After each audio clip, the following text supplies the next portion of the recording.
Talking Missions. My name is Brad Murray, and I'm with Greg. What is your name? Greg Reeder. Greg Reeder. Oh, there we go. He's been in this business, so he's been giving us some advice here, and that's teamwork.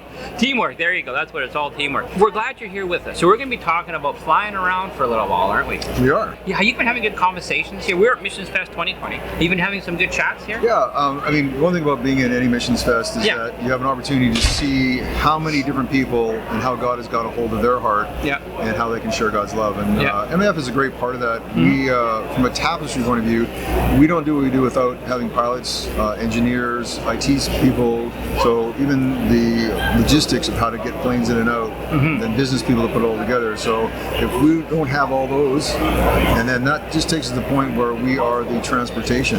Right. So it's not for the ministries that we fly, and now it's almost 2,000 partners. So from Red Cross, UNICEF, World Vision, Samaritan's Purse, the list keeps going on, from Wycliffe, New Tribes, Safari Doctors, and things like that. So I haven't had an opportunity yet to fly with these guys yet, but one of these days I got an offer. So, but anyhow, I wanted to ask you, how did you get involved with this organization? Sure. I'm a helicopter pilot. I love aviation, and God has been a part of my heart. Okay. So when I heard about what they did, I met them through a Missions Fest years ago. Oh, cool. So this kind of connects and works. Connects. Yeah. So I was in Vancouver Missions Fest. They had a booth there. Had a chance to stop by, talk to them, and then started to volunteer. Became an advocate. Loved what they did. Right. They started in 1946. Wow. So they've been around a while. Two military pilots that decided we can do some better things with planes than we've been using them for. And then our first missionary pilot was a woman called Betty Green. Okay. And so she flew. We kind of joke around, her flight suit was a long wool dress. And now we are the largest airline in the world based on destinations. Oh. So I find saying this all. Yeah. No, it's kind of cool. Name an airline that you know of that you think might fly to a lot of destinations. I don't know, like United Airlines. United Airlines. Yeah. So there's a few that many people here in Canada know, like from WestJet or Air Canada. Yeah. Air Canada flies to about 190 destinations. Yeah. Top of that list around here would be UPS. They do deliver a lot of parcels. Sense. Yeah. They fly to over 750 destinations, getting closer to the 800 mark. Yeah. And Missions Aviation Fellowship, we fly to 1,500 destinations actively, 2,000 all around. So and we get to a lot of places. Yeah, that is actually pretty cool. And then of course I'm going to guess that some of their airfields aren't exactly the nice, perfect. Yeah. We have some of the rougher places in the world to land. I get to talk to a lot of different air shows, and it's amazing the pilots come by and they see our videos, or we have a 360 VR experience, and they go, "You're going to land there?" Yes, we are. That's where we have to go. What do you guys are using for? Particularly, I guess you probably different planes are using depending where they're going, right? All of them have their needs. Sometimes there's no runways, but we have amphibious planes, so we can land on riverways or in lakes. Right. One of the planes that is becoming a lot more popular is something called a Quest Kodiak. Okay. The reason being is that it's good for short takeoff and landing. Okay. Able to be used for cargo or medevac flights. Okay. And it runs on jet fuel. Oh. One of the things a lot of people in North America don't think of is that this avgas or private planes is just a luxury, where we have 747s ending. That's where MAF starts, because we work in the most isolated areas around the world. So jet fuel is sometimes the only fuel you can get. So I never even thought of that. Oh, okay, that makes sense. I'm going to back up a little bit. I want to find out more about you. Now, what motivated? Were you doing kind of anything before this? Like, you obviously went to a Missions Fest. You're interested. Had you been doing any kind of service before? So, I mean, my wife and I have been doing a lot of ministry work, and it's kind of, what does God want to put on your heart? Right. The idea of getting to heaven and hearing, "Well done, good and faithful servant," not, "Well, you were busy." You were busy. Not really doing what I wanted you to do, but you're busy. It's neat. Aviation has been something I've loved to do. Right. And then just seeing what they could use by using light aircraft and technology and being able to show the love of God. Are you flying helicopters, or are you flying planes? So for me right now, my position with Missions Aviation Fellowship is I'm the Western Development Manager. So I get to deal with people all across BC and Alberta. Okay. And I get to sit right in the middle of being able to connect with people that have such a heart to give, with those that are out in the field, that their heart is to be able to serve, and then connect with people that, doctors and other people in medical supplies. Or so you make a lot of this stuff go. I get to be in the middle of all of it. Yeah, So, well, that's kind of cool. So you hear some of the stories and that. And then, well, let me just ask, are you doing this full time? Yes. Okay.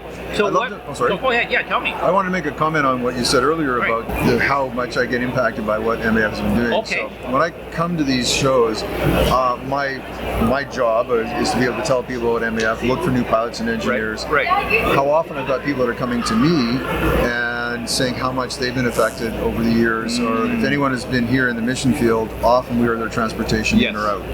Yeah, well, I know for me, there's in Costa Rica, there's a group of guys, and they're working with a lot of the indigenous groups, and Panama, I think maybe Nicaragua. I'm not sure if they're going to Costa Rica, but I know in Panama he was talking about particularly, and the only way to get in there is plane. And he just telling me that's how it works. So if you want to go, Brad, and you get to fly in. Well, one of our hearts is to reach the most isolated people around the world, but isolation can come from many ways. There's places that it rains 7 months of the year. Yeah. So they are isolated for a lot of that year. Yeah. Or even natural disasters, where the only way to get in. So we might have a large organization like Samaritan's Purse come in, and then we can then take cargo. And if we have to land on even a leftover roadway, and be able to bring in supplies, shelter, water, medical. So let me just ask you, now I just got my interest. So let's say you're going where there's been a natural disaster. Yeah. What do you do? How do you send somebody in to find a place to land? Like, how do you figure out? Do you just fly over it? We have a team. You have a team? So they'll go in and they can set up communications, and then they'll fly around. They'll see what is still available, and then we pick places to be able to get into, and then bring what we need to, or the people we need to. Right. So the first guy landing is kind of like he's praying harder than maybe all the rest. It is a wonderful faith relationship. Yes. Yeah, I can imagine. Because, like, I've heard stories of being in Alberta and BC, and people are talking about flying in at north and coming in. It's probably a lot of the similar kind of. Yeah, we have a great training program here in Three Hills, Alberta, through the Prairie Bible College, our Prairie Aviation Training Center. And the thing that's great is a lot of the instructors have come off that flying. So you're not just learning how to fly the plane; they learn how to fly in and land in some of the roughest places in the world. Right. Yeah. No, that's pretty cool. So, can you share us a story that you may have heard or experienced? Something that, just kind of like what you guys have been able to accomplish or do, or just tell me. There's a lot of those stories. I bet. And even today, a lady coming and talking to me about her experiences with MAF over the years of spending 25 years in the Congo. Right. I think one that sort of touches my heart is that the question would be, well, you're a Christian-based organization. Do you only fly Christians? And so one of our pilots was having a day off, and he got a knock on the door from a military pilot. Sorry, from a military gentleman, and he said, "Your plane says you fly for life. Is that true?" Right. And our pilot said, "Yes." And he said, "Well, I have a relative that is dying in the jungle. Can you come and help?" And the pilot said, "Yes, of course." He said, "I don't believe what we believe." And the pilot said, "Well, that doesn't matter." Right. And it was actually more a miraculous story, because when the pilot got up in the air flying, turned to the person beside him and said, "Well, where are we going?" And he said, "I don't know." So knowing where you're going is kind of a big part of flying. And so through a bit of a long story and prayer, they found someone that got the people in the village to go out into an open area and wave bright colored things. And as he prayed and zigzagged through the jungle, found them. Right. But then to take this baby and see the trust of them giving it to a foreigner, and when the baby was and came back, it was an open door to be able to talk about other parts of love. No, that's pretty exciting. Like you say, you're getting into places that I know we drove into a place, we drove through riverbeds, and it was dry season only. I can't imagine. And that was just at the very beginning of this very, very large reserve in Panama. I mean, it's just huge. And I don't know how would you get any deeper? You guys. Yeah. Give me another story. We got a couple of minutes. Can you have something popping into you? One of the stories that MAF got well known at years ago was from a gentleman called Nate Saint. Okay. He had a heart to reach out to a group of people that had not known love. Right. They had been at generations of war. Okay. They didn't even have a grandfather. No one lived long enough to become one. Wow. So in the heart of reaching out to this group of people, things did not go well, and the pilot and the missionaries were killed. Okay. Which could be the end of a story, but in this point, the wife of these who had passed away kept reaching out, and eventually ended up living in that, and they had a chance to learn about the love of God, and they had a relationship with God. So these group of people now, here is Steve Saint, Nate's son, growing up in the tribe that had the people that killed his father. And you can look on YouTube, it's an amazing story. Some of the actual testimonies from Steve and Minkai, the person that killed his father. Steve is saying in one of the interviews, who is trusting God more, or who has a need to forgive him for killing my father, or for their society, my duty would be to kill him in revenge for killing my father. Right. If I don't follow the path of God, he's teaching me to be the best hunter possible. He's training me to be able to kill him if I don't follow God. Right. Who's trusting God more? That kind of makes sense. You can see when he gets older and stronger that you could be thinking, and the other guys, that is actually true. We get to hear a lot of miraculous stories of how God steps in, directs, saves. But sometimes when things don't go well, it's amazing that the scripture says is that sometimes a seed has to die. But out of that, tens of thousands of people have learned about the love of God because of him willing to show love to a group of people that didn't know love. We're just praising. Organization started. Just tell us about your track record, your safety track record. You were just sharing with me just all the blessings and how God has blessed you through that.